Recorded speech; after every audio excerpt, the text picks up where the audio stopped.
Gibutyag ni Commission on Higher Education Chairperson Prospero De Vera na ilang igahin alang sa pagpadako sa coverage sa ilang scholarship programs ang 2 billion pesos nga pondong gidugang sa ilang budget karong tuiga. Ni pasalamat si De Vera kang Presidente Ferdinand R. Marcos Jr. sa pag-aproba sa 2025 General Appropriations Act kung diin nakakuha ang 2.2 billion pesos nga dugang budget ang CHED. We got an additional augmentation, I think, of about 2.2 billion pesos. The budget sa amin are basically for scholarships at madami. As you know, tumatami yung tinutulungan ng CHED to tertiary education subsidy at pondo. And every time na lumalaki yung number, kailangan lalaki yung budget, yung continuing yan.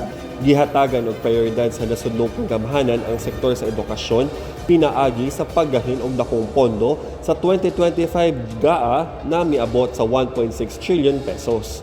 Adunay 33.3 trillion pesos nga budget ang CHED alang sa mga programa og operational funds niini karong 2025. Sa laing bahin, gipanguluhan ni De Vera ang pagbukas sa ilang buhatan sa Negros Island Region na ngadto nahimutang sulod sa Negros Oriental State University, Dumaguete City. Matod niya, tumong niini na mapaduol sa katawhan, hilabi na sa mga tinunan ang mga programa o serbisyo sa CHED.